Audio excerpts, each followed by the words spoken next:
Hi, everybody.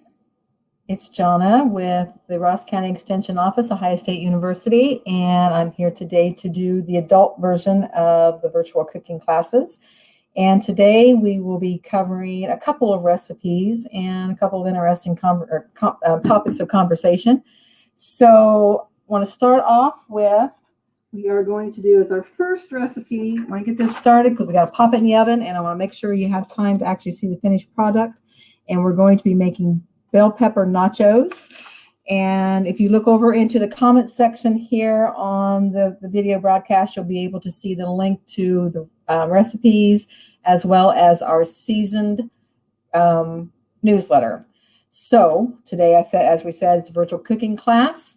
I am happy to say I work for Ohio State University through the Ross County Extension Office and the SNAP Ed program, which is sponsored by the Celebrate Your Plate. And if you see there's a hashtag for the SNAP Ed Works for the Celebrate Your Plate, which is a website you can go to that has a lot of fantastic recipes, as well as Celebrate Your Plate or the My Plate. And as we've talked about in the past, the My Plate is the equivalent of the food pyramid from back in the day, has the 5 food groups, talks about getting the 5 food groups in every meal. And the Celebrate Your Plate hashtag or choosemyplate.org is another website that's really great to get some fantastic recipes. So, Kathy, if you want to go ahead and put me back on the screen, we'll get started with the recipes. So today with the bell pepper nachos, our ingredient list is 4 bell peppers, a cup of regular salsa, 2 teaspoons of seasoning mix, which we're going to make our own seasoning mix. I've got some already made for the recipe, but I'm going to walk you through how to make the seasoning mix for your own cabinet. 2 cups of cooked meat, beans, or tofu. We're going to do a bean version of these nachos today, and I've got some black beans and then some shredded cheese to put over top of them. So super, super quick and easy recipe. I just want to get started by showing you how to cut up the peppers. So you make sure you've got them like in a nacho cup type size. So we're going to start off. I've got a well scrubbed pepper here. I've already washed my hands for the allotted 20 seconds, sang my happy birthday song, and I'm clean and good to go. And I'm going to cut off the top of this pepper and show you the seeds inside. And the quickest way to get these seeds out of this pepper is just to take your fingers, grab in there, and twist. Okay. And then you can pull out that membrane as well that's in there. And we'll cut some more of that out. Just pat this little bottom and knock the seeds out of there as much as possible. And then I'm going to not waste any of this. I'm going to cut off these little pieces right here as much as possible. And those work for our nachos. Instead of chips, we're using pieces of bell pepper. And I'll show you here in a second how I've got those lined up on a cookie sheet to do that with. So I've got the top cut off the pepper. I'm going to slice it in half. And then I'm going to slice it in half again. So we're going to make it in 4 pieces. And then this white membrane, of course, you want to cut that out of there. It's not that it really tastes bad. It just kind of gets in our way when we're making our nachos. So I'm going to slice that in half again. Cut out the membrane. Be careful. Don't ever pull the knife towards you like I just did there. That's not a good thing. Slice that in half. Put them in quarters. And these make nice size bell pepper chips, okay? So there's my stack there. Let's do the last 2 pieces. Get those out of there. Half, quarter. And you always want to cut off that big stemmy piece there at the bottom. Half, quarter. All right. So now I'm going to bring over I've already cut up the other 3 peppers here. As you can see, I wanted to expedite this a little bit. So I'm going to put the rest of these chips on the baking sheet that I have lined with foil. You don't really have to line it with foil, but I'll tell you what, it does make for a lot easier cleanup when you do that, okay? And it also will keep them from sticking so bad to your pan. Now you want to spread these out into a single layer, and you want to keep them close together because I'll be honest with you, you really are not going to be able to eat these so much as a chip because, obviously for one thing, they're going to be hot because we're going to put them in the oven, but they're going to be a little soft. So this is more of a knife and fork dish instead of a finger dish, but they are really good. So I've got these all layered out in a single layer here. So I'm going to put this to the side. And now I'm going to mix up my toppings, okay? So I've got some no salt added black beans. I already rinsed and drained them. And I'll tell you what, guys, this little handy little gadget right here, this little strainer, I picked it up at the dollar store, has become my new favorite little thing. It is good for straining out any vegetable. I use it today to drain some liquid out of a pumpkin puree that I made for the coffee filter. It is the best thing you can find. If you can find one of these, grab one. So I'm going to put my, oops, gotta grab a spoon here. I'm going to put my black beans into my bowl. And then I'm going to measure out, I just have some mild salsa. And you can use any type of salsa you would like. And we're going to use 1 cup of the salsa. Okay, there we go, 1 cup. I'm going to mix that in with the beans. And I've already pre-measured out the 2 teaspoons of my seasoning mix. So I'm going to put that in there. And then I'm going to mix everything together. I'm going to try not to clank this spoon on this bowl, so I'm going to put you guys' eardrums out doing that. Okay, so I'm mixing it all together. You want to make sure you get your seasoning spread around in there really good, so you got it. You don't have any hot spots in your toppings that you're going to put on here. So let me get rid of this cutting board, and I'm going to bring my nacho chips over here. And I'm going to just take my spoon and I'm going to start sprinkling this over top of my chips. Okay. Now I have already preheated my oven to 350 degrees. And you want to get this as even as possible. Make sure you get a little bit of topping on every single chip. Now I've made this with ground beef as well, which was really good. You can use ground chicken, ground turkey, any kind of ground meat. You can use tofu if you want to go to a vegan, which this is pretty much vegan here too with our beans. Okay, so I'm going to scrape this out and make sure I got some on just about every chip here. Okay, looking pretty good, guys. And then we're going to take our shredded cheese and we're going to sprinkle that over top of the entire thing. Okay.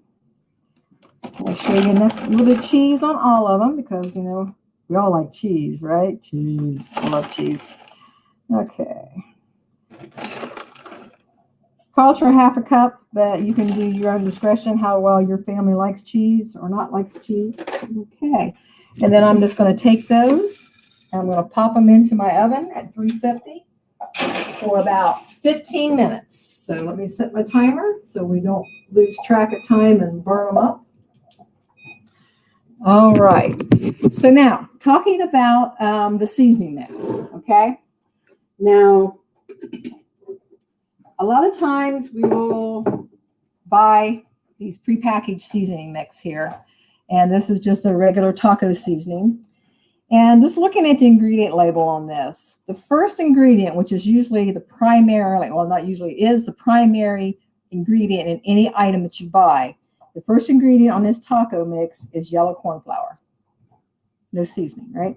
And then the second one is maltodextrin, salt, paprika, spices, modified cornstarch, ancho chili pepper, sugar, garlic powder, citric acid, yeast extract, silicone dioxide, and natural flavor. So we've got paprika, spices, which is pretty vague, and garlic powder.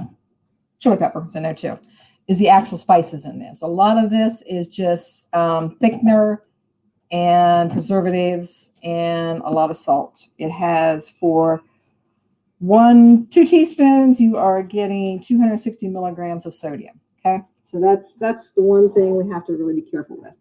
So looking at my counter here, I'm going to go over all the stuff that I already have in my spice cabinet. You can see I have this. It's been sitting on my shelf. Some of this stuff I've had for quite some time. But, for convenience sakes, actually, I got this on clearances, and I use it for an example. But for convenience sakes, we'll go out and we'll buy this, even though we've already got all this sitting in our cabinet. So I want to show you how quick and easy it is to make this seasoning mix. So I've got the recipe here for the Mexican seasoning mix. And our ingredients are going to be chili powder, cumin, ground coriander, basil, which is right here, some thyme, which you can see that I have dried my own and put it in. I recycle these jars. I don't throw anything away, guys.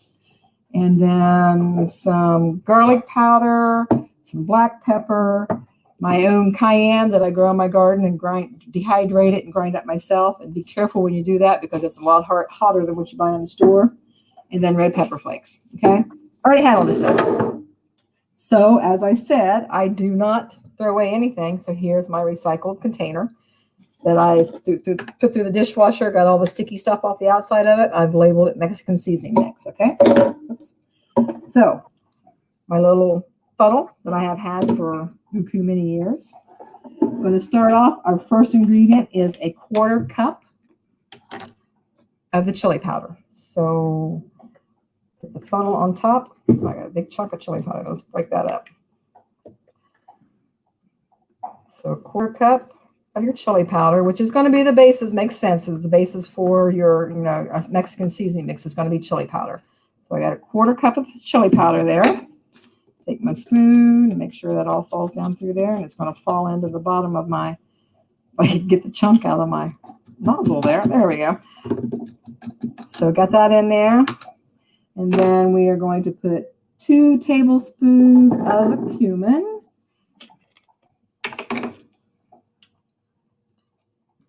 And this will keep on your shelf as long as you keep it in a cool, dark spot indefinitely. Seasonings don't really go bad. They just kind of lose their potency as they get older. So you really don't have to worry too much about them going bad. Just if you notice when you're using a seasoning and it doesn't have quite the zing that it had in the past, you may want to replace it, okay? Yep. Okay, so there's my 2 tablespoons of cumin, 2 tablespoons of the ground coriander. And this is a new bottle. I just bought the other day because as I said, sometimes you have to replace them.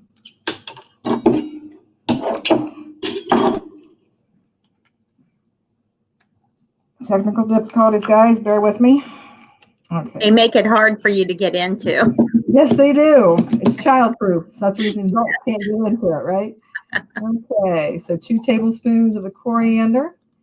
And this is a ground coriander. And 2 tablespoons of the oregano.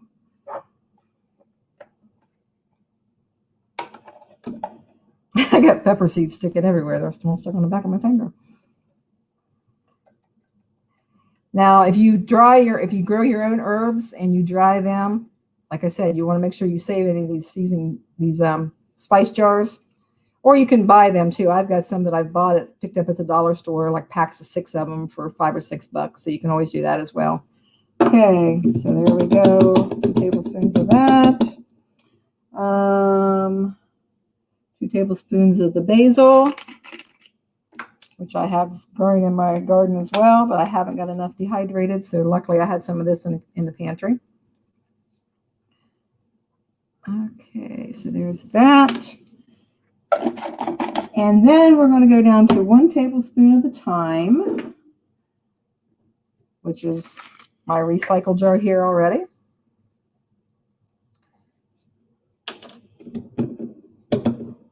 And a tablespoon of the garlic powder. And if you notice, guys, you haven't seen or heard anything about any sodium in any of this yet, right? Right. So there's the garlic powder. Oops, I got another clog. Okay, this is getting a little full, so I'm going to put the lid on it real fast and shake it up for just a minute to make sure I can get this blended. And then I'll go ahead and put in the black pepper, the cayenne, and the red pepper flakes. And a tablespoon of black pepper. It's still full.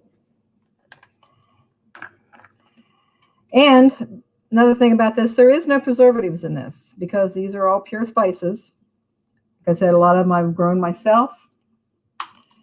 And if you read your labels, you always can make sure that you're getting nothing but a pure spice. And then it's a 1.5 teaspoons. So that's about half of a tablespoon. I'm going to eyeball it with my tablespoon here. And as I said, if you grow your own cayennes or your own jalapenos and make your own pepper, be careful. I was dehydrating and grinding up some jalapenos the other day. And if you've ever been pepper sprayed, I basically pepper sprayed myself in my own kitchen using the grinder because it was so intense. So be really careful. Like the stuff can get you. Oh, wow.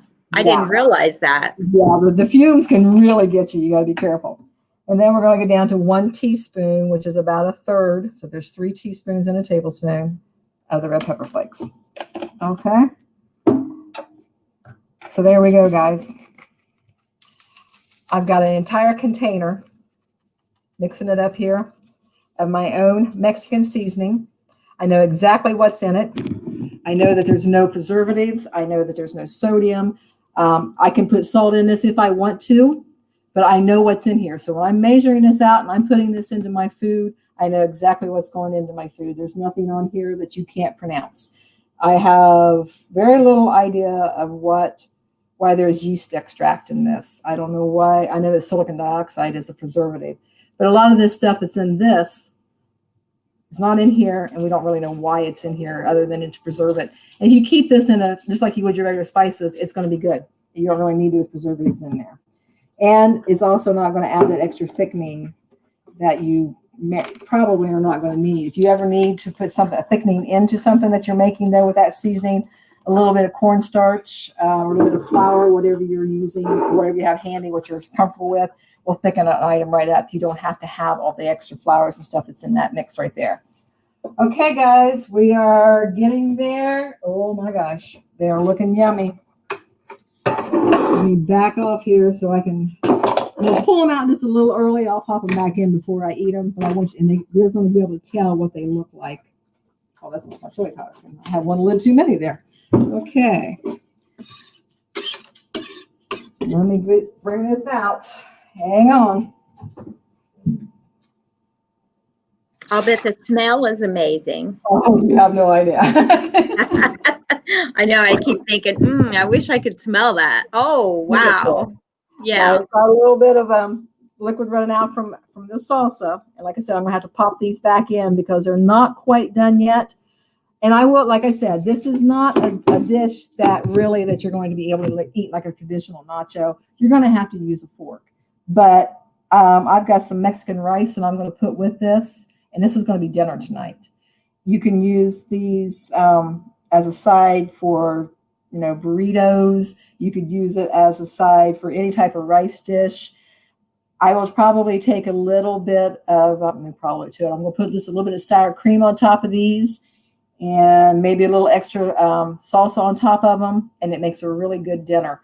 And the nice thing about them is have leftovers, which, it's kind of hard to have leftovers because they're that good. But if you have leftovers, you can pop them into just a little flat lunch container. These can be nuked really fast and heated up for lunch the next day. So you got lunch today, you got extras, you can heat them up for lunch tomorrow. Great thing to have, Yes. great little quick meal to have in your arsenal. And like I said, if you want to add protein to it, beans are our protein tonight, but you can always use your ground beef, you can use ground turkey. Any type of sausage would be good on here, like a chorizo or something like that. You can make them as hot, as mild as you want to. I had a medium salsa, but if you like a little more spice, use a hot salsa. You maybe want to sprinkle a little cilantro on top of here to give another layer to your flavor. They're very versatile. You can do a lot of things with them. Okay. Sounds good. All right. So I'm gonna pop them back in the oven while we finish up here, Kathy. Okay. Okay, so next week I will be back and we'll be doing kids lunch next week. And we're going to be doing a 3-can chili. And if I'm not mistaken, I'm pretty sure that that's a take and make. So if you register, you'll be able to come to the library and pick up the ingredients to make that. Yes. I think that's all I got. What do you got coming up, Kathy? We have tomorrow a science club. It's going to be on at, I'm pretty sure, 4:30. So everybody, it's going to be pretty interesting too. So if you want to tune in, that would be great. And I think that's about all I know of right now. Yeah, I know there's a lot of good programs. That science club sounded really interesting. I sent that to my grandkids. I'm hoping they all get a chance to tune into that. That sounds like something could be a really good program. Yes. Okay, well, I Okay. appreciate everybody hanging out with me, and I'll see y'all next week with the kids, and then back again with the adults a week after that, and we'll be doing dinner for the adults next class. So, All right. if you guys have Sounds any fun. questions, you can always pop them in the chat box. I'll be checking later on, and if you have any questions, just send them my way. Okay. Thank you, Johnna. Thank you, Kathy. You have a All wonderful right. evening. You too. Bye-bye.